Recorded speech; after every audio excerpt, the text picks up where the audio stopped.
will be stepping out if we're not done at 10, because I have another meeting at 10, so I apologize, but we'll go as quickly as we can. Roll call was taken upon arrival. Can I have a motion for the approval of the minutes from January 22nd? I'll make the motion to approve the minutes. Second. All those in favor? Aye. Aye. Is there anybody in the gallery that would like to speak? Yes. Philip, you want to come up and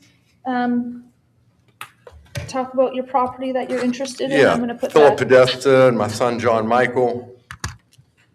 He will taken over the helm of everything. He'll be the longevity of all this when I'm gone, and my other son Anthony.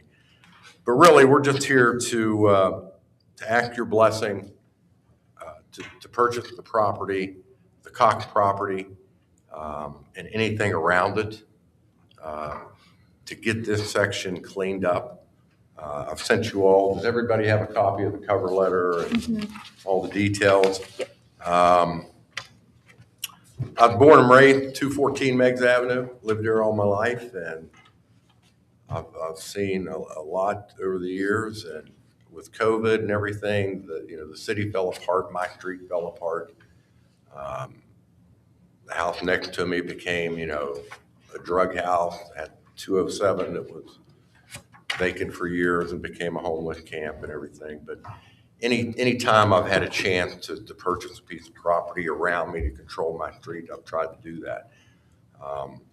And never dreamed of owning all these properties that we currently own and all the assets that we have, but here we are, and we need to move forward and clean the city up and clean our neighborhoods up and make it clean and green right now and get everything back and make people proud. We need to go one street at a time.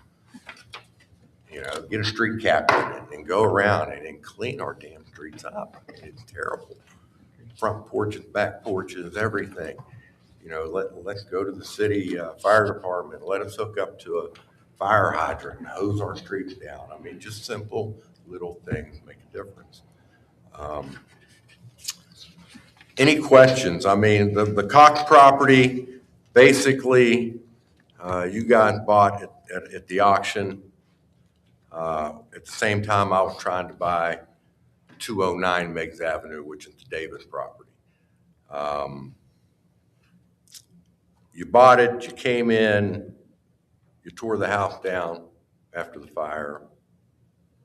We're under the assumption that the garage on the back side of the property was mine. Okay? City sent me a certified letter telling me to cut the grass, clean it up. Well, it wasn't mine.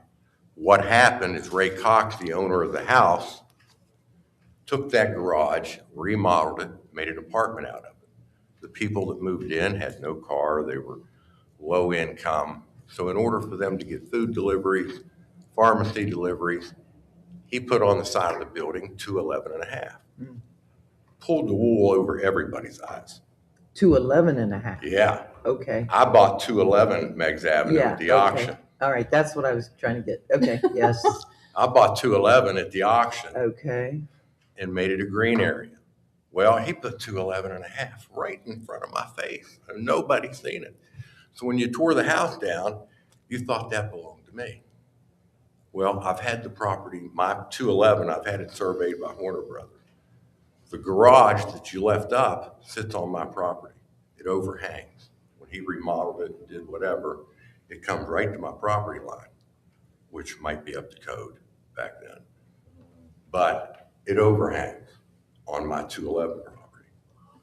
So I want the Cox property. I want to leave here today knowing that the Cox property is ours.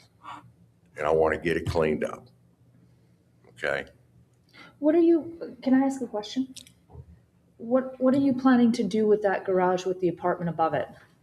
Clean it up. Clean it up right now. I could use it for storage. I'm not going to do anything. Okay, so you're not planning to rent it out? No, I don't want to be a landlord. Okay, so. Okay, and I don't want the tax issues that come with being a landlord. Would you be okay if we put that right into the language on the deed that is not to be used as a rental property? Whatever you want. Okay, I'm here to work with you guys. If you have ideas down the road on what we can do. if I get the Cox property, I have 211. The garage next to it, the Tendas used to own, some guy from California bought it, Oh my. okay? And it needs condemned torn too? down, okay? It's close. It's not on the condemned list. It's very there. close. And then I got the Davis property, 209. It was 209 Meigs Avenue. The people that had the deed to that, the guy came to me, wanted to sell me 209 for $1,000. I saw that story. And he looked like a crackhead. And I wasn't giving him $1,000. So I go to Jimmy Cann. Well, you all know Jimmy Cann's like a turtle. He doesn't move quick. So by the time Jimmy's doing this work, this guy needed $1,000 real quick. He went to my neighbor who was in the oil field, cash flow, and he bought it. Well, they come to me telling me they bought the property.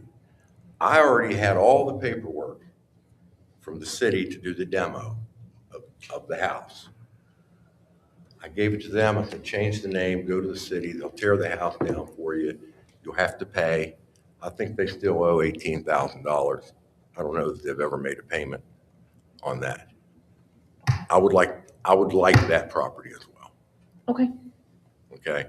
Something needs to be done. $18,000 of the demo cost, is that? Yeah, what it said? yeah, they never paid the city a penny, as far as I know. Okay?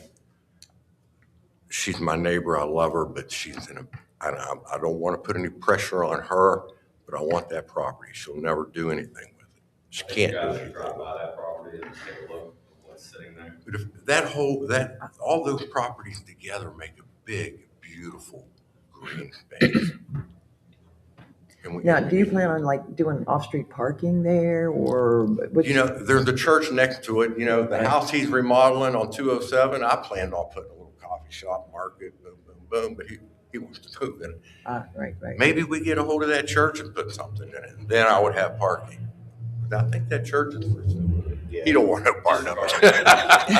But, It is for sale. It's kind of an between the city, between us, I mean, we're gonna work together, because I'm gonna have to come to you guys for anything that I wanna do with this property. Okay. And you guys are gonna have to approve. Is the church not operable now? No, I People think aren't- Mr. Ritter still owns it. Oh. My next door neighbor, she's a pastor. I think she was trying to buy it I got you. and do something with it, but I think they backed out. It needs a lot of love. Yeah, but it's cool. It's very cool. It's just such a big building. But yeah, we need to take our city back one street at a time and one house at a time. What's the neighborhood owner, rental, like that? Is it for sale? My street, the 200 block Oh my goodness. of Meigs Avenue, owned. Everything on this side of the street is owned. There's no rentals on the left side. The duplex on the other side might be a rental. Raymond Oliverio's house, his nephew Paul just bought that. So mostly owner occupied. They're all owner on the 200 block. The 100 block will be down closer to Immaculate Conception. And they're pretty much all owned.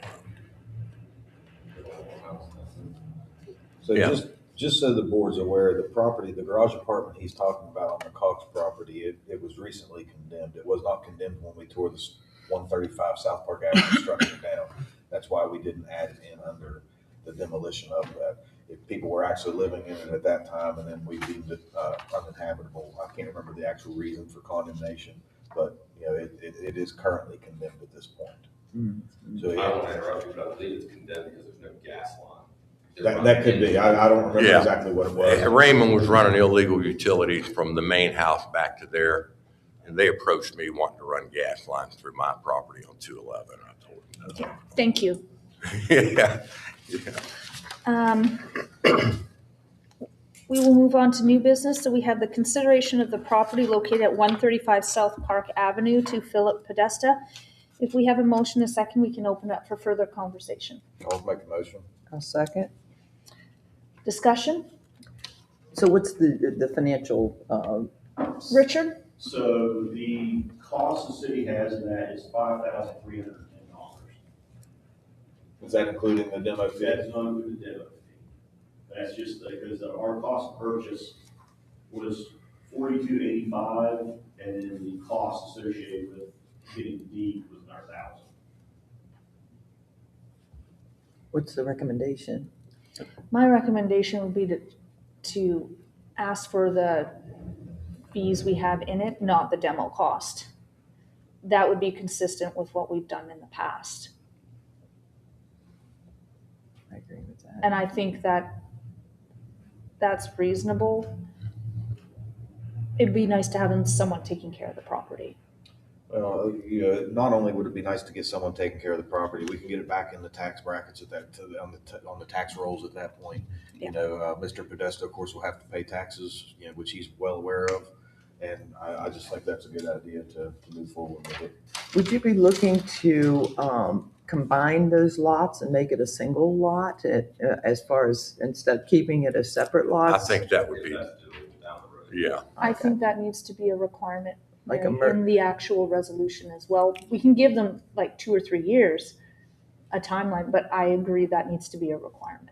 Yeah, I would say do that right off the bat. Can we delay, I'd like your 2 to 3 year idea, just in case the backside property that the guy from California owns, just in case that would ever open up, I'd also like to combine that in the same, if that's possible. You can add on to whenever you want. Like if you do it in the first 6 months and then 2 years he comes to you, you can just combine those again. Perfect.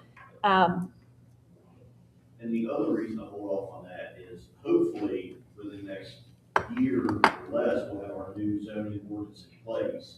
And that ordinance will automatically combine adjoining lots, is what the land use clinic is telling us. Because we brought that issue up and they said that's common, and they will automatically be deemed to be combined and would have to be asked to be subdivided if you want to sell it later. Mhm. Under our next zoning So- regulation. But Two- that again is gonna be 6 months to a year down the So road. 2 years would give ample time for Yes. that document. 2 years would give you time.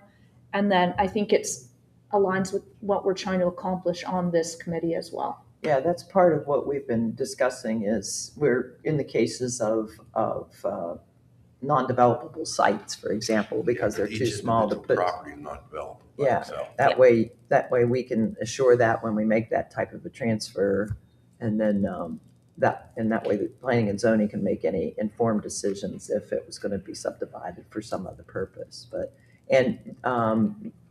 Back to the covenant that the garage would not be used for residential purposes is Yeah. acceptable. I would like that too. Yep. Yes. That's for sure. And then, does anybody have the zoning map by chance? I can Is get a that- copy of it too. Does that property, so the garage apartments here, and across the alleyway, there's a double garage and then a car park overhang? Is that all included within the Clarksburg? I'd have to do some research and look, if you guys want to wait after the meeting, we can run over to the Yeah, office and because take a there's look a at it. 2-stall garage. I know the garage Raymond is had Raymond's, there. but I don't know about the car park overhang. Okay. Dr. Lopez might have bought the car park for it at an auction. Maybe. I'm not sure. Okay, so in the resolution is a 2-year requirement to combine lots. What was the number, Richard? 5,200 and 5,000, 5310. yeah.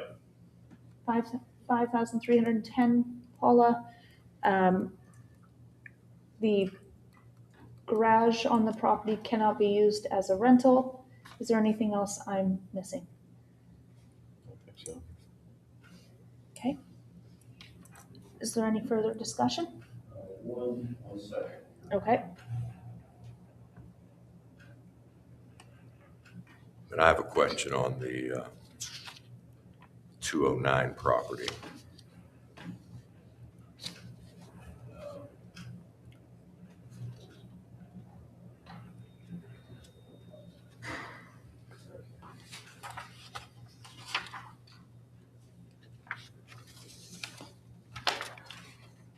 So, Mr. Flynn, I will tell you, the 2024 taxes, will be paid, that's about $2,000. I think they tax the 2025, and you don't have to pay that to us, obviously, it's whenever you want to get around to that. So it doesn't look like it's a STEM certification. It looks like it's not going to go to sale this spring, because the city did, because the things out there, I mean, we have all these properties, they didn't pay the 2024 property taxes. So by the time we owned it, it was still on the previous owner. So those will end up being paid. I don't think it's going to sale. But I think he lost 2,000 on that, but I think the assessor should waive the 2025 taxes. It won't waive the 24 taxes? I mean, with the way it was and being, boom. And You can ask Mr. Fareed. I'm just giving you that. All right. That's all I'm asking. You may want to book a meeting with him too. Yeah. I have the So, feeling. so Richard, can you just walk through that for the purposes, to help the board? There's delinquent taxes currently, Yes, even though the so- city owns the property? Correct, because the city bought the tax liens in 2024.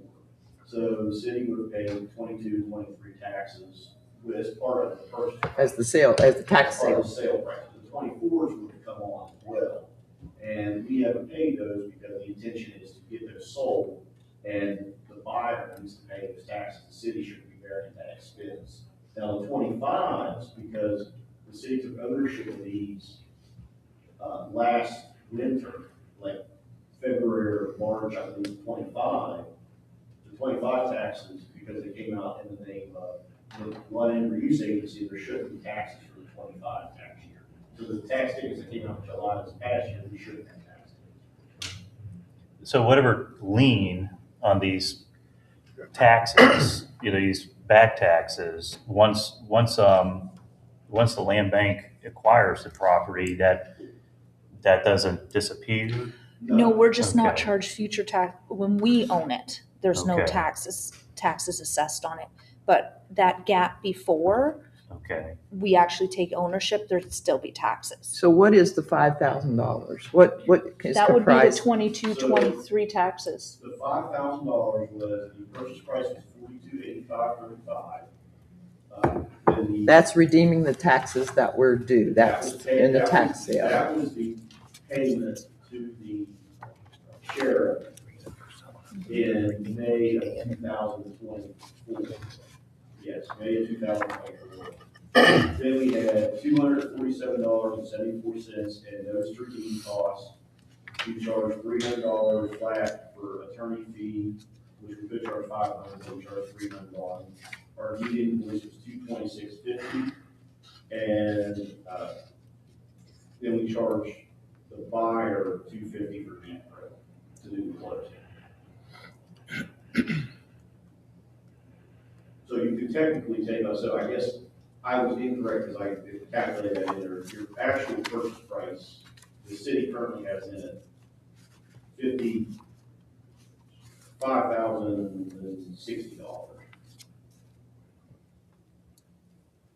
But it's going to incur additional costs to prepare the deed to close. You said 55,000? No. Okay. 55,060. Oh, okay. I was like, whoa, we added another digit there. So a question, inflation's bad. if this proposal wasn't made to acquire this, we would be incurring, the LRA would be incurring the taxes that we're speaking of, we still carry the taxes for 24. Is that what we're saying? That's correct. So, and then they're not currently in the 5,000 just because they haven't been assessed, they haven't been billed yet? Is that, Because we haven't paid, so we haven't incurred that cost. we haven't paid them? We haven't paid them.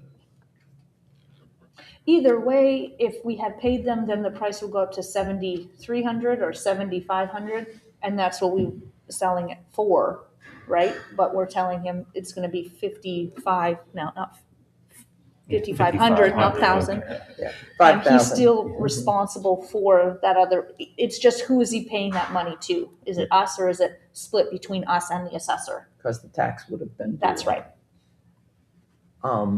So we weren't sent a bill for the 2024 taxes for the $2,000, whatever it was. I don't know that. We would have been, but we didn't pay it because it gets suspended from certification, and we were going to hold off paying it until such time we sold the property. Okay. That was the purpose behind it.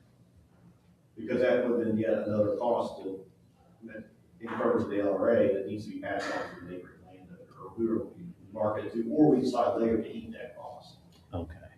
Could it be presented to Mr. Free? I believe you said that we're probably gonna have $3,000 in it, just rehabbing the property. You guys, More than that. you can have that conversation with him. Yeah. And I then, don't know you what he's gonna With your say. help as a committee, maybe you can let him know what's going on. And Is there any- work that out. Is there any further discussion from the committee? And do we want to change that from the 53 to the 55 or leave it at the 53? Why don't we go to 55? What is, will you Was just it give that new number? $5,060 now? It would be 5,060 5,000. plus 250. 5,000. Plus 250. Correct. Yeah. Okay. That's the 5310. Okay. Any further discussion? Well, what's the number we're going with, 5,060? Or are we going with 5310? 5310. And that represents what we have in it, is That's correct. the discussion that's happening right Right, now is right, the right. amount of funds that we have in it is what we have to pass on to this. This is how that transaction. I think that at some point, well, we have no authority to intervene with the assessor at this point. That's correct. We can, So I'm looking at Provide any- 5310 plus the tax liability. Yeah, Plus- and we have, Vader felt I need to get with her, Mr. Police and I, or something. Me and somebody need to get with Alan Free about another matter anyway, unrelated to the LRA, so we can bring that up at that time later. So we can address that. I'd endorse addressing that, especially with the Yeah. value. That's going to improve that corner, that neighborhood. We'll address that. I think maybe what we could do is add that to a future discussion too, about how that negotiation could I occur agree. prior to an offer, so that a potential buyer would have that either recommendation or something. Maybe we could add that to our, I'm not sure Discussion. he'd want to do it beforehand because that would then.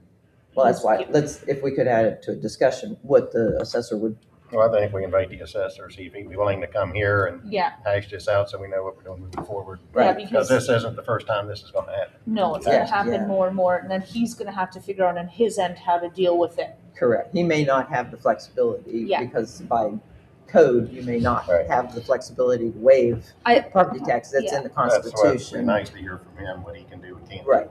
I agree. All those in favor? Thank you.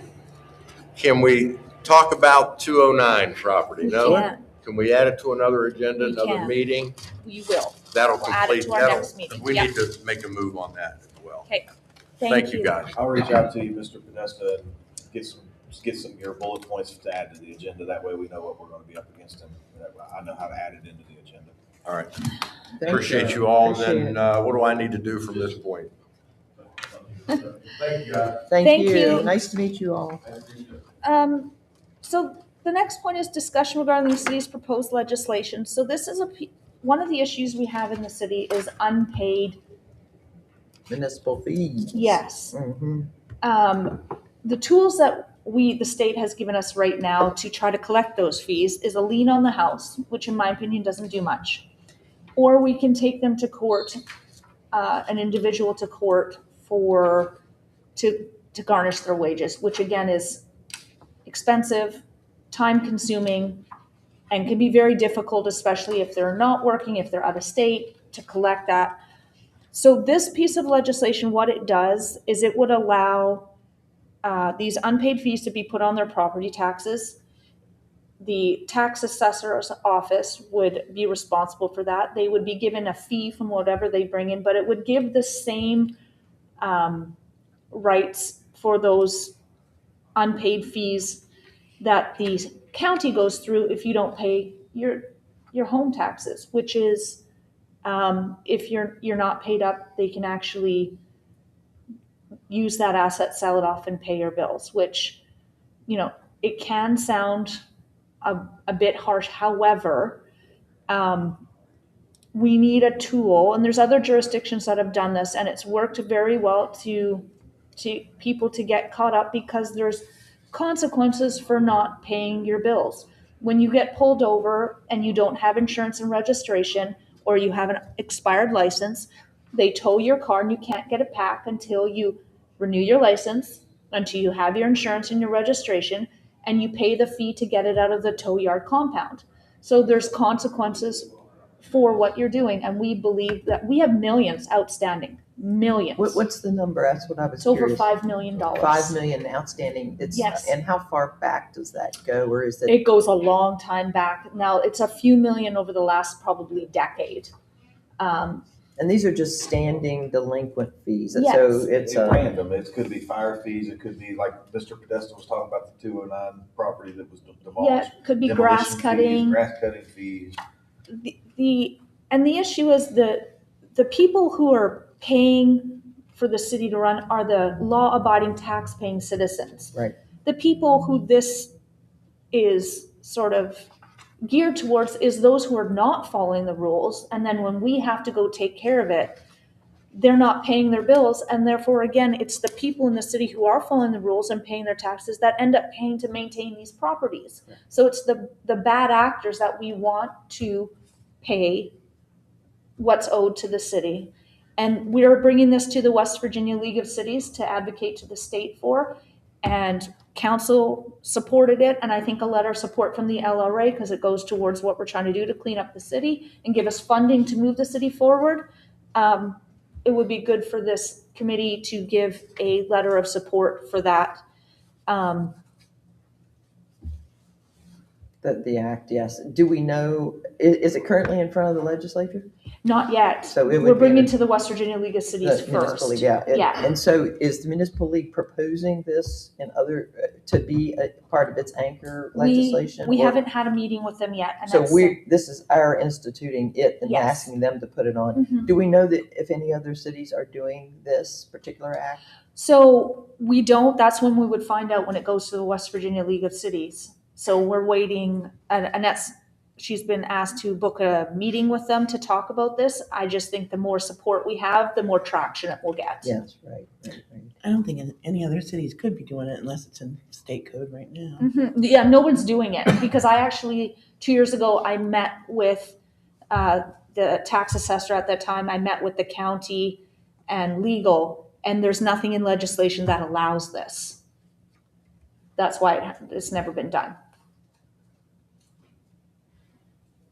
So we're just looking for a letter of support, is basically what we're looking at. Right. I'd like to make a motion Okay. to, Yeah, we could still have more discussion. How this is on the agenda, Richard, can we actually make a motion? Because she only put it as discussion. I think, yeah, you can do that. Okay. I'd like to make a motion allowing city manager Fell the authority to draft a letter in support of the bill as proposed and presented. Second. Discussion? Okay, so yes, first of all, I agree that I think that, the strategy is exactly right. When you have that much delinquency in fees and taxes and it's falling on, or it's money that's not coming in that can go towards the improvement of the city. And the only consideration, I think, which would have to be done, I guess, in the bill and others, is for inability to pay, for example, for a low-income property owner, what can be done that works out some sort of payment plan or something like that. Now, whether I that's. think the assessor's office does that. And I think they do it in property taxes by, It followed the same rules that already exist there. just in some proportion is Yeah. what we're saying, right? Yeah, but this letter of support is just for the legislation. How they actually do it at state level isn't up to us, if they even take it on. Sure, yeah. This is just to send, this letter of support is to send it to, I'm not asking the committee to change what's written. It's just to support going to the West Virginia League of Cities. I have one more question on that. So have we approached the county, the tax office? Oh yeah, I've See- already spoken to them. And they're They're- in support of this? When it was Mr. Romano Okay. and it was Laura, and they were supportive of it, yes. That was my question. Yes. Now, would they charge fees for the paperwork and? They get to charge. The processing? It's 2% in the bill. Okay, Um, that would be decided. when It could go up if it needs to. I believe it's unreasonable not to give them a percentage because it's going to be some work for them. But a lot of it is on the computer as well. Sure. So Would- again, all details that Okay, another question. Would that be, the city would still be able to pursue those fees themselves, correct? Or is all then the responsibility then transferred under this proposed? We would go through our process first, if they pass this, and we would create our own policy of, would we give people 6 months or a year, and then after that time, then it would go to them. Go to them? Yeah, we would just automatically give them everything. It's once you become delinquent. Yeah, because there could be methodology that we could adopt here, possibly through some sort of collection system or whatever that might come up. Who knows? You know what I mean? That we would. We already have that in place and it's not working. That's why we have $6 million outstanding.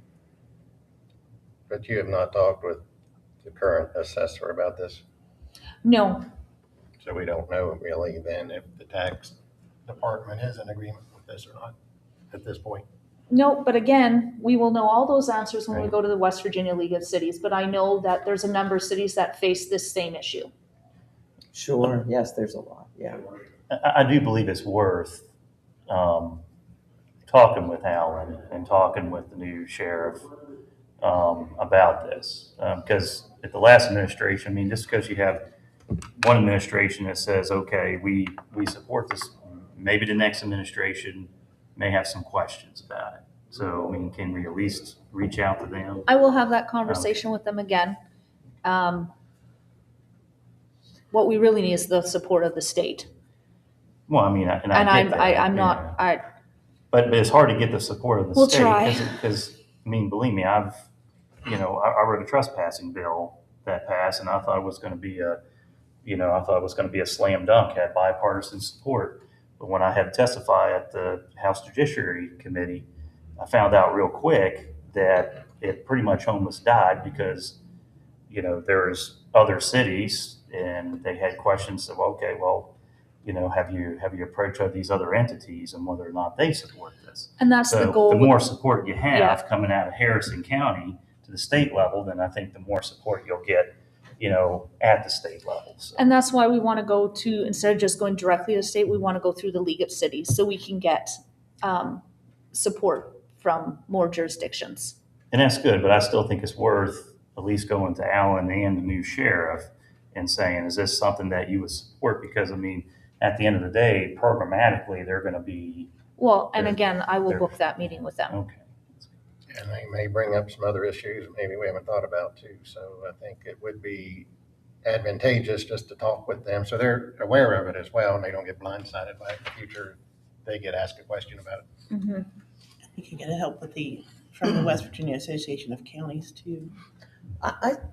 I'm suggesting, I think, again, I don't like to delay stuff at all, but I think, why don't we, since it was just for discussion, and this is the first that I've heard of it, and first of all, I'm generally supportive of it, but I've heard 2 minutes of discussion about it, you know what I mean? So I'd be happy to add it to the next month's agenda. In the meantime, if we get agreement on the format and from the assessor, and there's not any, and is the municipal league, are they aware of this? Do we know? We haven't booked a meeting with them yet. Again, this is just a letter of support. So my The suggestion. only thing I would suggest is continually putting stuff off meeting after meeting makes everything move slower as well. So even if, and I agree, we need the support of the assessor in the county, if they were wholeheartedly against that, I would still suggest moving forward because the county has all the tools they need to get the money they get in. That's why they don't have this problem. So even if they were completely against it, I would still be saying we need to move forward. Sure. Because I'm sure the county would say if someone owed them $6 million, they'd be doing everything they could to get that money in. Sure. Yeah, I don't, and trust me, I'm not I am in agreement that you don't want to delay stuff unnecessarily. But we know that this bill won't go into this session because the session completes in March. It does, and I would already like as much time as I can to gain support from as many jurisdictions, cities as I can, Right, towns and sure. cities. And that will be through the municipal league as they sort of put out their legislative agenda, I would guess. I mean, that's generally, like you say, the system that anything that they represent down there is, they're going to have to do the door knocking and all that. So if we have something that our assessor can agree to and our sheriff can agree to, that we're moving to the municipal league, that would. Yeah, I'll probably go to them and ask them to do a letter of support as well. That shouldn't be contingent on this committee doing a letter of support. Well, that's for us to discuss, right? That's what we want to do, yeah.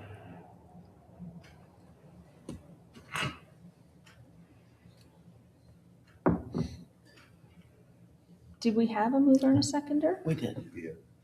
Do you have I just question, I don't see, I mean, this says discussion, I don't know how you can just go ahead and change the agenda to say we're gonna make a motion and vote on it. Richard, can we do that? I mean, if you want to wait till next month to clean it up, that's fine, but it's because it's not a binding issue. You're not gonna- I've never seen that. Yeah, So, I just, but again, Okay, we'll to put it to the next agenda for consideration. and And with they'll the probably give you time recommendation, anyway to get the county on board, so. yeah. And potentially the municipal league, if the municipal league might be looking at this already, if you, So again, even if the municipal league doesn't get on board, the city is going to move forward with this through the state. sure, yeah, and I think that I makes sense. would love to have the municipal league on board, but again, there's more than $6 million owing. The city will be moving forward this to try to get state support. So I think it would be, I mean, that's a good thing to do if that's so important for us. I think ultimately when we get down to the Capitol, having been around some of those issues, the municipal league will be Oh, I think asked it's about important. what if they Yeah. don't agree with it and they don't have enough other cities that see this as an issue, it'll get stuck in a committee and then, Probably. as you say, you want to accelerate it to the point. It's much better to have them pushing it as part of their agenda, meaning, oh, I've got 3 more cities that have this or 10 more cities that have this same opportunity. So it'll slow up at one end or another. So if we can get it on this end, maybe it won't slow up on that end. Well, the goal is to have as much support as possible. That way, when it does get introduced as a bill, they don't Yeah. refer it to 6 committees. Yeah, Well, it gets would be stuck there lovely. anyway, yes. And then, I mean, and it's another That year would be before it lovely. goes to the, as you say, it's another year. And Another month's not gonna matter one way or the other yeah, at so, this point.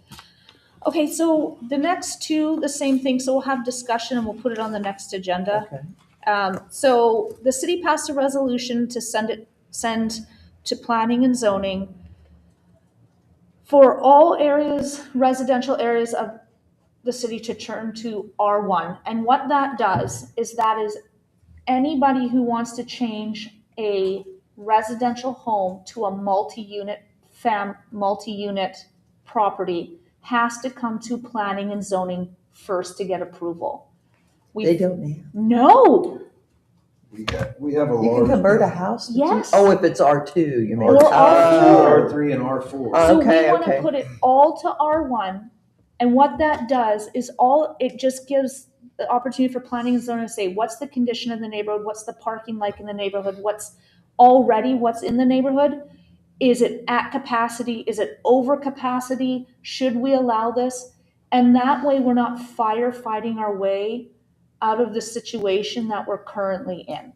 It's not about stopping duplexes, stopping multi-unit. It's about making sure it's done right. It's a safety issue. So we can do inspections on the construction, because a lot of times the position that we're putting is a developer will come in and change it to a duplex and we don't know about it. And then somehow we find out about it and we go in there and do inspections and it's not done to code. There's families living in there. Realistically, what needs to happen is that shut down, those families are made to leave, but then we look like the bad guys. Sure. Because we're unhousing somebody. Correct, yeah. This gets us up front to have all that information up front and then make the decision and then ensure it's built safely, because I think everybody can agree in a rental, we want it to be a safe rental for people to live in. Well, and back to the points of the congestion on parking, on-street Yes. parking is already what is devaluing in single family neighborhoods anyway. So you already, you're, I mean, I'm in general agreement of this. What happens to the existing, so say we're in Meigs Avenue, it's a single family, what Right. they have. What happens to those that might already have, that what would that be? Is that zoned R1 already? No, so everything would be zoned back to R1. So the ones that have multi-unit rentals, Yeah. they're there. But the next one we're discussing has to do with a rental registration program to Okay, deal good. with those. Good, okay, great. So I wrote them in tandem so we can deal with the whole issue holistically. Perfectly. I think that's a great idea. So, I'm sorry, so, Go ahead. Yeah. the rezoning of it says certain residential areas to R1, it doesn't say all, correct? We had to put it in there as certain because the R4s still kind of need to remain because those are the areas like Oak Mountain Apartments, Laurel Lanes. So we couldn't say all because that's still technically a Okay, residential so area. is there a revised zoning map that shows? I'm currently working what these on are? Okay. Yeah, so when we have our next meeting, we'll have those for you to see. Excuse me. Jason's almost done with those. So what's Quality Hill is it's not R1, it's. Which one's Quality Hill? Golf Plaza. Well, that's just straight up here. So my section. Because you have professional offices in there too. My but section of it's Golf not- Plaza is currently R2. Rob Johnson's Insurance is a BPO. No, I'm talking this side, like Oh, where, this side. I would have to look and see, but where Zimmerman's office is. yeah, there are very, very few R1s currently in Clarksburg. One is. It's doing something else. It's not, I don't think it's R1, I can't. And we're remember. not It may just touching be any of the Quality Hill, the maybe. alternative, like if there's businesses and stuff. Well, that's what I was getting at. We're is not if there's touching some that those. have Yeah, potential for business use, we're pulling those you out. don't want to limit that as well. Like Mhm. Quality Hill, say somebody buys it's Yeah. better to have a residence than Right. Well, and I think what you can do. a unit sitting empty and. Oh, yeah, and what makes sense is to start with the obvious neighborhoods, and then you could always augment to the extent that you say, well, we probably should add X, if that's, you know what I mean, like to the extent that you know, like Staley, for example, the majority of Staley should be R1, and the majority of, name most of them, Montpelier Well, should be and that. any neighborhood that only has on-street parking automatically needs to be R1. Because where there's no driveways, no garages, like there's nowhere to park. And I even talked to one of our officers, and he said a few years ago there was an issue with parking in one of the neighborhoods and a firearm was drawn. Like it's actually a big deal. Oh, it's a big deal. Yeah. I have a friend who lives in Staley. The house is a single family house, which is single families living there, but the single family is including grown children and all that. There's 5 vehicles that are Exactly. in this single family house, all on street parking. Yeah. So, that is an issue because then it It is. devalues it limits the resale value when people don't have parking. That's almost another Yes. issue altogether. It's an issue that hasn't been addressed for so long that now we have to, I don't want to say aggressive, but it needs to be addressed quickly because it's coming to a head. So one thing, just to plant a little seed some here, there have been some examples, and I can't quote them now, so I'll have to look them up first, but just like what we just considered, that there are, I'm sure, we did it on the west side of Charleston. Same kind of thing, a lot of condensed, and they were multifamily, but they had very little parking. They did pocket parking lots. That's So- one of our things for So discussion. when we did this from a standpoint of transferring property, Yeah. to say off-street park, is there current off-street parking for the house of the proposer? Again, we Which should. never looks great in a neighborhood, but that's the situation that we're in. We're doing one on Horner right now because of that.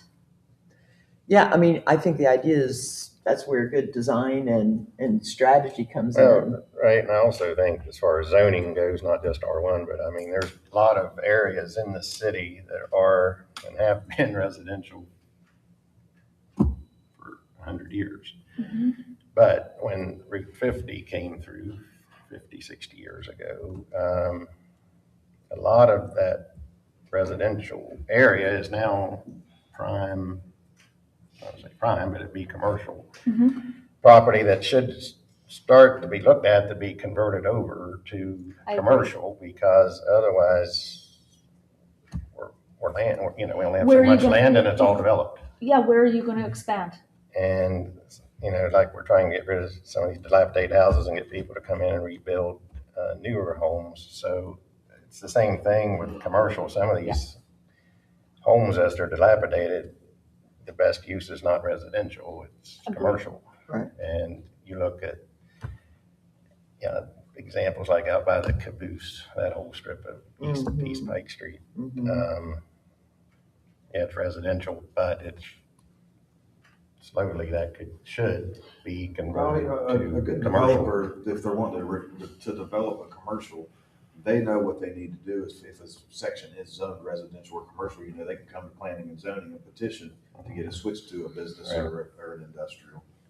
But what I'm saying is be proactive to try to Put it create, right in the plan. to create more Yeah. property that's available for commercial, where they don't have to go through all this. The And more we're- you do we're it actually by working- design, the we're- less you have to make those exceptions, because if you have a whole zoning that's based on variances, that people have been granted, you Agreed. don't really have zoning. But we're working with WVU right now to do the whole zoning document, and those are the things we're gonna be. In fact, we should probably book have their draft done in the next 6 weeks. Good. We should probably get that draft brought here as well before it goes to Yeah, I council. think so. I mean, because If you guys are all right. there's a with- lot of if the information. committee's all right. There's a lot of information Yeah. on this group. I think that it would be something good to just the next review. And I just think too, I mean, because I've been back and forth on this, because I've been on council on the vote on this. I've been in planning and zoning on the vote on this. Now we're having discussion on land bank with this.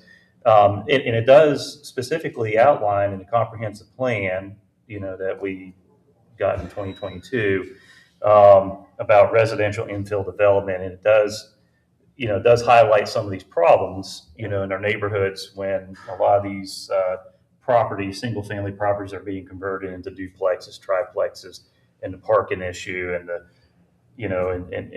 and our kind of, we're striving to try to, to try to, de-densify a lot of these neighborhoods. And I support that 100%. I just feel like that we probably do need to go with a proactive approach and go into each of these neighborhoods and see what needs to be,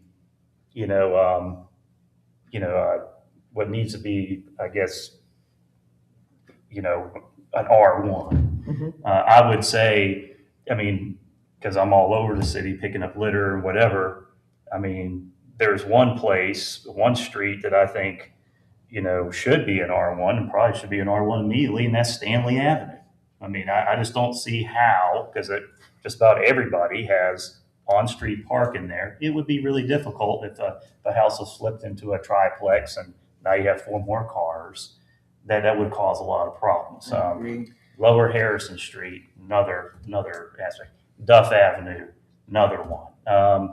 But I just think just saying, well, let's just put everything in R1, and then when the developer comes in, they could go through the process and we'll sort that out later. Well, if someone wants to buy a property, like what you said, James, there's a residential property, they want to change it to a commercial. Well, do they have to buy the property first before they go to They planning do and zoning? not. You put it in your real estate contract that you need to go to the planning in the city first. If you have a developer that's not going to have the wherewithal to be proactive and come to the city first and doesn't understand that process and that's the right way to do things, then it's probably not a developer you want in the city. Yeah, and I think the other thing is the more planning you could do for it in the front end, the more you avoid that. Exactly. That's back to Right. to the That's extent. exactly what this does. I mean, just like James said, Well, I mean, there's I think certain areas that are. the problem is there's no vision, long-term vision. Like, this zoning does not happen overnight. But there needs to be a planning session to say, okay, we have this property, this whole plot, this whole neighborhood is part of, it's residential, but ideally, this should be commercial in a perfect world if we were redesigning the city. So I think you need to put the measures in place to make that happen. It's not going to happen next year. It's not going to happen in 5 years. It's not going to happen in 10 years, but it can happen over 50 years or 100 years. And that's where you start to flip things around. It doesn't happen overnight, but slowly, little by little, it moves in that direction. And people start to see the visions, people start to buy into it. Well, And and I then have- it kind I've of seen that. accelerates itself as it starts exactly. building with, okay, and I'm not saying we just want strip malls everywhere, but I'm No. saying we want planned development. There was a master plan done of Clarksburg 50 years ago. I have it hanging in my office. That would have put Clarksburg on the map had it been followed through. Is that the Glen Elk stuff? It built over Route 50, the Yeah. Convention Center. I And heard now about that. it was a great design. It was just the building for 1970s style, which is debatable if you like 70s style or not. But it was a good plan. And you look at all the money that was spent in this area after that plan was done, it could have very well happened. If you look at Meadowbrook Mall, if all that money had been put in downtown Clarksburg, all East Point. Would have been and very different. all of that would have been put right I'd here. like to see that. Clarksburg would be the place to come to. It's sort of And the only where thing planning that got meets built, opportunity. the only thing that got built out of that whole master plan was Hughes Avenue parking garage. That's And it. that's why it looks out of place. Mm, But if the whole plan would have been done, it made sense where it is. mm. I'd That like makes to see that. sense. But it's, I have to run, so can we discuss the next one too? Yes, Before I go yes. to my next meeting? I'm sorry. And then, Jason, can go over the real property inventory with the committee. So the next proposal, and we'll put it on for consideration in the next meeting as well, is for inspecting every residential rental in the city. Now, Amen. there is, we want this to I'll be support that. self-funding, Yes. so it's the inspection fee is $150. However, we're gonna give a checklist in advance. If we walk through your rental and there's no problems, then the fee goes down to $20. It's $20. And then you get charged the $150 fee if you're not in compliance. If we have to make repeat visits to get you into compliance, other than the one to check it, every repeat visit after that's an additional $30. We believe it's self-funding, so we'll be able to hire 2 people on contract for 2 to 3 years to get this done. We have an astronomical number of rentals in this city. It's out of line with standards across America. We're much higher. How much higher do we, I noticed the 63% as 60-40 kind of thing. Is that Generally, what it you want to was? be at 35-65. Okay. Once we pulled the assessors list, it appears we're way above that. We have between around 5,500 residential units in the city. We're trying to get the final number. We won't know until we're done, but we're somewhere between 1,400 to 1,800 rentals in the city. So we're well above the mix that it should be. Yes, correct. So this will help us get a handle on rentals. It's a one-time fee. So, or if it sells, it would happen again, developed. But this would really help us get a handle on the rentals, get a handle on which properties are the problematic properties, which ones are in compliance, help us get properties cleaned up. But the biggest positive of this is it's going to make sure that these rentals that people are living in are safe, which is of the utmost importance, that when they've been renovated properly, and people are living in safe homes. And that we know where rentals are. That's correct. And I'm paying people B&O. are applying for building permits to adapt the rentals, and that has all the elements that we're interested in. That's correct. I know you have to run, but has the city thought about augmenting, I don't know that it's the city's, it's not, this is the technical answer to what you're talking about, but is there another element about, for example, a landlords association or a meeting of landlords that on a regular basis that then informs about changes in building codes or has incentives for fire upgrades? We're creating an email list to do that. So It seems like the housing, my past life is the Harris County Housing Authority. That was my first job out of college. We did Section 8 housing inspections was what I did for the first 4 years. Those folks that are doing Section 8 know lots of rules, and they also know how to get around lots of rules. So I think, and I'm not accusing anybody, I'm just like, you're only going to do what you're absolutely required to do. So Right. that's where if we can engage people like the housing authority with because they probably have vouchers throughout the city. Yes. And we also have these long-time, really good landlords who don't We do like have that good we have landlords. not good landlords that are Yes. an absentee, because we have a lot more, back to the California guy, we have a lot more of this, and that's happening all over the state too. People from New Jersey are coming and buying, Yes. 10 units in Clarksburg, West Virginia. What for? And it's the LLC that is, collecting on these that continue to decline in quality. So it seems like if we look at this back to the comprehensive plan, Wayne, as an issue, because you're right, it's skewed.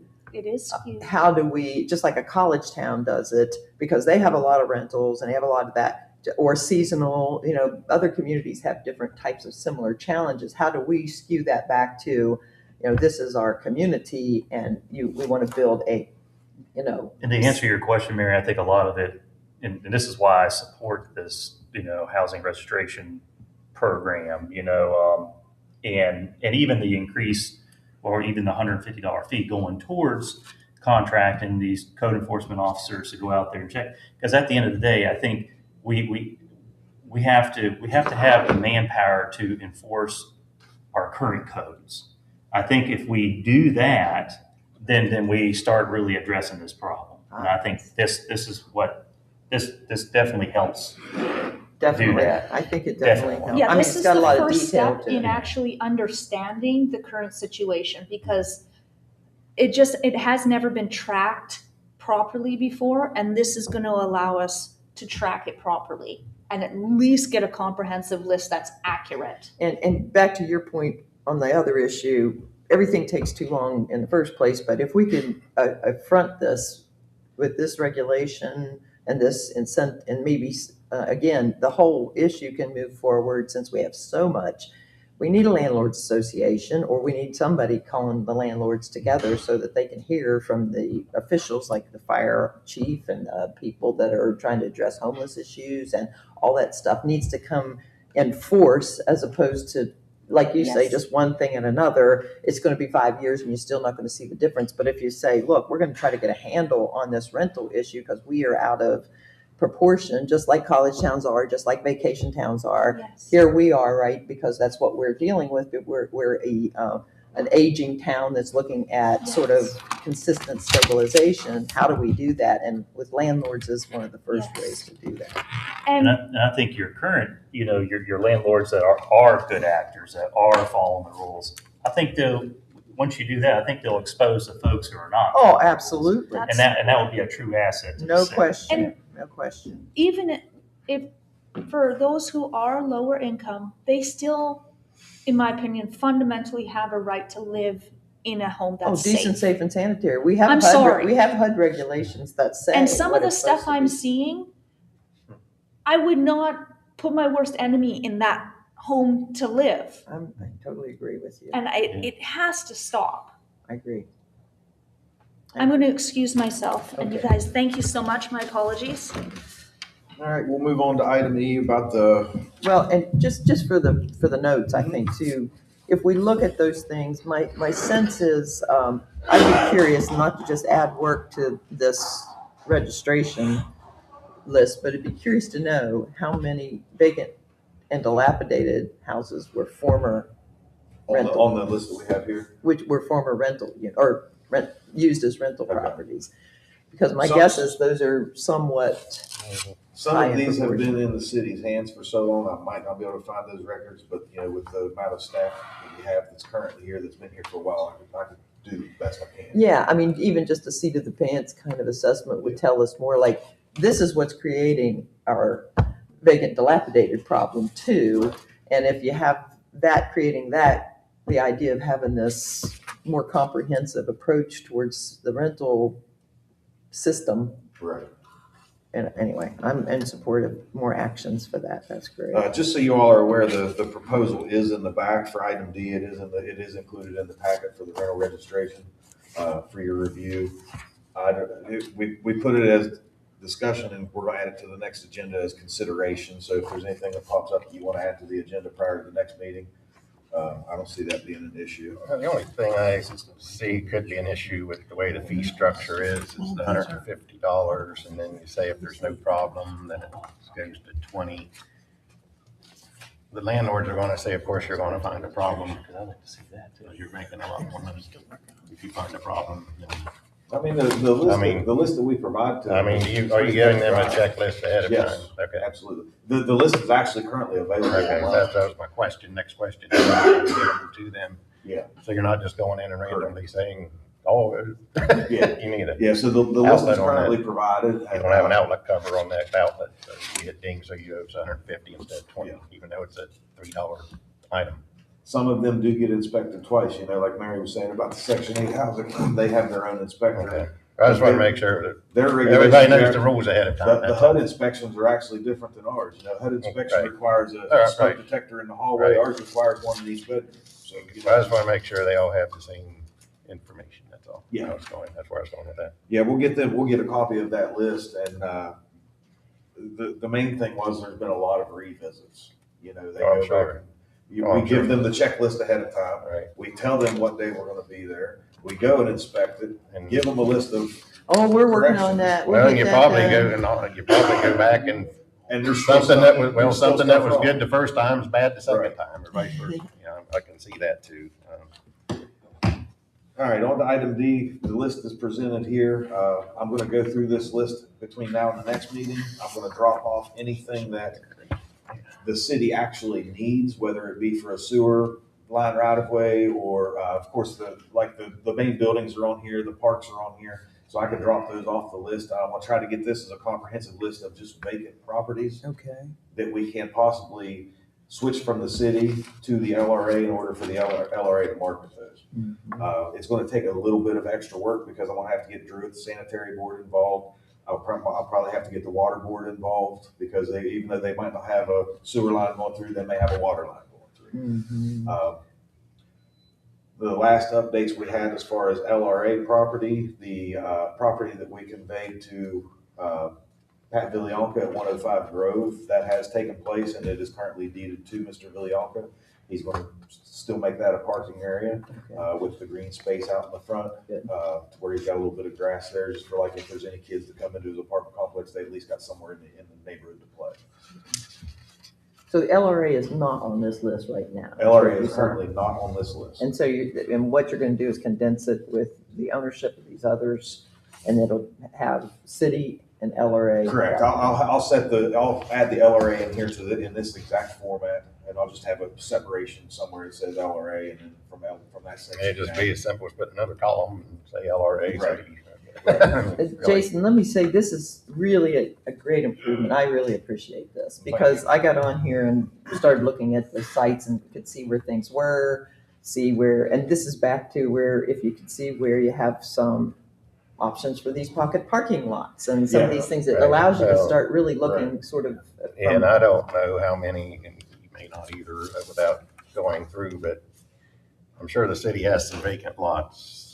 I know several vacant lots, but I'm sure there are some condemned properties beside a vacant lot somewhere, right? So if those were Bundled. kind of, let's see what the word is, prioritized maybe to where those get demoed, then you have a marketable piece of property that somebody may want to do something. That is correct. But, along the lines with what was earlier on the agenda about the proposed legislation. Just because we demo a house, we do not own that property. We might own that vacant lot next door, but we don't own the one. So if that owner doesn't want to sell it, they don't have to sell it. Right. So that's why this item B on the agenda is going to be important, and the hope is to get that passed. And that's also where that zoning map, I'll be really curious to see WVU's product when they come back too. I know that there was an example in Fairmont that a whole district was being done. I think it was whatever it was called behind the old HEX, because we worked on, when I was at the foundation, we worked with the developer. It was a community development corporation. And they did just that. It was like, this is an R1 sort of section of our community. This is where we want to have some multifamily housing. This is where we want green space and play space. It was a sort of micro plan for that community, micro community plan, but it was for that neighborhood. And literally, and back, it didn't take long. It starts because then you intentionally purchase the property. In that case, the CDC had also received funds in order to acquire some of these parcels, in order to accomplish what these goals were. And the LRA can do the same. Right. There are some places that, even in West Virginia, the LRA is getting small cities block grant or some allocations of funds in order to make some proactive property purchases. So if you had one of those situations and you're saying, oh, this would be great for a blank type of development, that's where the reuse in land reuse comes in. It's not always responsive, it's proactive relative to Yeah, that. I don't know if there's any, like, say on this list, which is the cities, say, several of these are vacant lots, correct? That's correct. So it would be good to compare what the LRA's list of properties are that are vacant, or any of them side by side, or is there one here, then there's a dilapidated property in between them, so that would be a priority to try to get that one. Oh, that's where you were talking about the condemned list But yeah, also we being. could get, So I'm currently trying. ideas to try to get it. I'm trying to actually, I'm just You know. learning the ArcGIS program, so I'm trying to get everything, and my goal would be to have even a red X on the condemned properties, and Okay, then like a different highlight or a different marker for sure. city properties, LRA properties, but that's all still in the works. Okay, well, this is very helpful, as Mary said. I appreciate your efforts, and I think you know where you're headed with it. It's just, I know it takes time to do this, but I think this is a product that came out of this committee, so I appreciate that, and it's also going to be very helpful for you and I think everyone else in the city, just to have an inventory and know exactly who owns it and what it is. Yeah. Very easy, so. I like the pocket park idea though, for parking lots in some of these neighborhoods where these multi-unit facilities already exist. Well, another issue too is, I've noticed, is in a lot of these neighborhoods, people have parking off, they have driveways, but they don't want to park in, they want to park on the street just because it's easier to pull on the street Right. in front of their house than it is to pull in their driveway and back out and try to get out on the traffic. So you've got, I can tell you, I know where there's a house that has room for probably 7 parking spaces, but they have 4 cars on the street just because of laziness, I guess. I don't know. But, Well, in some cases, that's it. I mean, I think the on-street parking, I think, is ultimately going to have to be a big consideration Right. because folks do not want to buy Well, houses. it's like when Staley- The value of your property is going down when you don't have off-street well, parking. it's like Staley was built in what, early 1900s. I mean, it's funny, in my archives in my office, in the 1920s, there were a whole bunch of garage additions for people. So that's when the car became more and more available. But back then, there was only one car for the whole family. So now every Tom, Dick, and Harry and their kid and their dog and I've cat got 4 vehicles in my house. has a vehicle or a bicycle, right? So that you've got 4 or 5 cars per house now instead of 1. Yeah. That's why these things, it's a hazard for the neighborhood to get fire trucks through, police cars and everything through. And it's stressful just to drive through Stately. It is really stressful. Because it's And almost every neighborhood has that same issue. And if it isn't, One it's way. starting to or it's be. 2-way on a 1-way street, essentially. That's what it right, is. yeah. Well, I think it was a good meeting. Anybody else have anything? Oh, the only thing I'd like to just go back for Yes, a ma'am. minute on that C as far as, because I know that Tiffany wants some action, if we want to vote on that too, the discussion on that R1. Okay. If we could see those working maps, even if Yeah. they're If you guys want working. to go over after the meeting, I can take you over and show you in my office. Well, actually, I think if we have it next time, we could see, or sent out as materials Okay. next time, we would be able to see where your thinking is relative to where the R1s, to Wayne's point. It's like, if we have a map that shows these are the obvious places that it's so much easier to support such a Right. thing so that, you'd be able to. Not too long ago, I did one for council for the current zoning. So I did one ledger size sheet, 11 by 17 of the whole entire city because it gets big. And Yes, then I took and zoomed in on each individual neighborhood. So I could do that with the old and with the new. That way you guys can have this comparison. oh, that'd be great, perfect, that's awesome, Yeah, I can have that for the next meeting. that'd be great, yeah. And just one more thing, what was that zoning plan called that WVU was gonna do? Richard, Land use I plan? mean, they're completely redoing our zoning. Okay, So we met with them yesterday, and what they will do is they will our zoning board is Lawyers. Yes. so they are completely going to redo the zoning ordinances. They have a template that they use in other municipalities, and they'll build from that.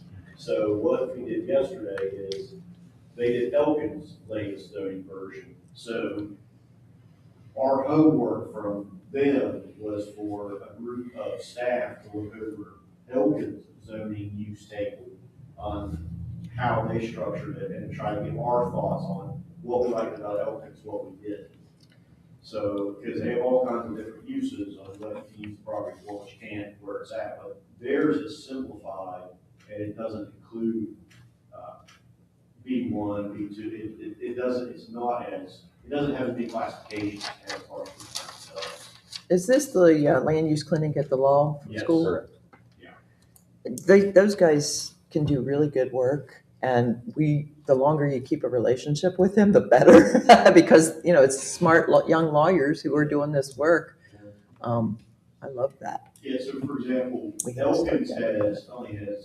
they've got single family residential, city residential, recreational, central business district, commercial, educational, industrial. That's how they've got their land use table set up. And there must be 100 or so different things that are listed on it. And it's online, so. Yeah, if you guys want to review Elkins, it is available. Yeah, I'd online. like to, yeah. I mean, we can send you the link, but you can also just Google, I think you can just Google Elkins land use table. Comes up. So when they developed that, Richard, did they strategically, did they go into different neighborhoods in Elkins and say, okay, this will be good for, city residential or regular residential? I mean, how? I don't think they specifically themselves, what they did was they worked with they provided what other municipalities have done, but then they worked with the planning commission up there. And the planning commission was who was really making those decisions, and they talked it through with all of them. I don't think the land use clinic itself went in and looked at the neighborhoods. I think they relied on the city development planning commission. They usually have a partner group that's established so that they then say, here, you go do this, and then they come back and do the. And we do have an advantage over some of those other municipalities that they've worked with, where we have enough staff to kind of help facilitate some of these decisions with them. Right. So when was the last time the zoning was really updated in Clarksburg? Richard, do you know? Probably the 60s. 60s? Yeah, so, So this is gonna be a major change, probably. yeah, it will be. So as Jason was saying, that was what they talked about. Usually they're working more with the elected officials because of the staff in municipalities. And some of the municipalities have been very apparently strict with what they want, what they don't want. So our plan was, I think Steve, Jason, me, a couple others would look over this, kind of give our initial thoughts and get a joint thing together, send back to them, see what their thoughts were, and then bring to zone or the planning and zoning and let them get their thought process. Because, it's hard to get planning and zoning together, so we want to bring them something that, easy to work from as opposed to a blank slate. Yeah, so hopefully moving forward, this will be looked at more than every 60 years. I won't be here for the next one. But, Well, and I think this is a good plan to utilize these folks. I think it brings everybody into the fold, from staff to planning and zoning. I think you have more, even when it comes to this whole R1 thing, which, for the most part, I support, because it's in the comprehensive plan. But I think strategically having a partner like WVU, partner with us to kind of help us devise that. I think strategically, we'll get a better product. Yeah. Well, and Richard, as Richard mentioned, I sat on municipal planning for the city of Charleston. I was the mayor's proxy. And part of the challenge that I think city council and mayors have is you're thinking, oh, there's Joe, they're going to object because they have a 3-unit sudden. And you're thinking the transaction, because that's who comes to the elected officials. In the plan itself, it should be pretty strict. because you don't want to make an exception for every exception. The whole point is it should fit. It should be, the onus should be on you prove why the change should happen, not why not. You see what I mean? Right. It's harder for certain players in the community to make those strict decisions, but if you start with a strict decision, say the zoning plan based on good practice, based on traffic patterns, based on density, based on property values. Clarksburg property values were one of the only ones in the state that went down. But And part of that is this rental stuff, and part of that is the lack of investment in new housing. And so we have to look at, what do we want this community to be? Everybody has to be singing from that songbook, I think. And that way it makes it easier when we make elections to say, folks that follow these types of rules help us all have a better community. Yes. But I think it goes back again. I mean, I'm glad the zoning's being reconfigured, and I hope moving forward that it's looked at least every 10 years, maybe every 5 years, and adjusted as required. But going back to the fact there should be a master plan of what does everyone want Clarksburg to look like in 100 years. And then you adjust that zoning to use that as a tool to get there. To get that. That's right. And then it slowly turns this whole area, neighborhood, or just call it property. Even if there's houses on it, it's still property. We're changing the use of this property to something else, phasing it slowly over the next 50 to 100 years. And then that way, the zoning then becomes a tool to fit the master plan that everybody's already agreed on. Right. So right now, the zoning's good for where it's kind of an adjustment to where Clarksburg is now. But I think the next step would be to get a master plan On the future. to say what Clarksburg is 50 years, 100 years from now, then use that zoning as one tool to help get to that.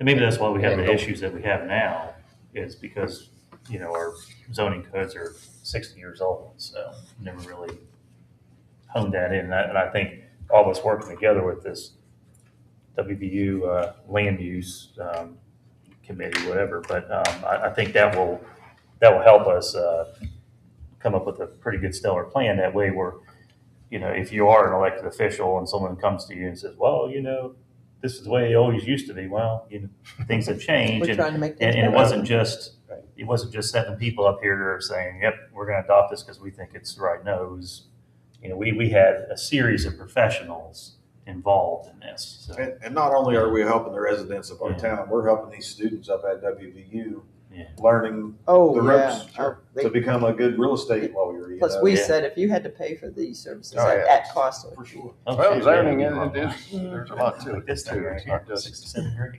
Exactly. one other We got thought. a free 60s. One other thought for this, I know we're ready to wrap up, but one other thought for this that coming from my past life is you can do the future with incentives too. You see, it's not all punitive. So if we had incentives like a rental rehab program, so we said, landlords, you want to convert, we want landlords, we want people to have good rental units for people, for young people, all kinds of folks. And here's our program. Okay, we don't like trash cans on the street. Okay, let's have a program that says, how do you disguise your trash can, or help roll out come up with some new initiatives, so that as you look at the things that are improvements to our community, you build incentives into that. Just like if you do this combination and you have an off-street pocket park, you get a discount on your taxes or something. I don't know, I'm making something up, but I think the idea is the more you do that, we supported a program in Morgantown that wanted to repopulate what was turning into student housing into these older neighborhoods. And what they did was offer down payment assistance to police, fire, WVU resident, employees. And they did down payment assistance, which gave them $10,000 to $25,000 to buy in these neighborhoods.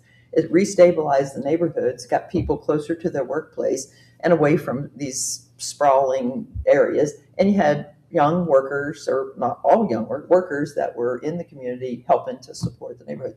Incentives can be part and parcel of the restrictions of zoning and regulation. Incentives can help ease that and also accelerate what you want to do. So anyway, think there's programs out there we want to support. All right, good discussion. Motion to adjourn. So moved. All in favor? Second. Hey,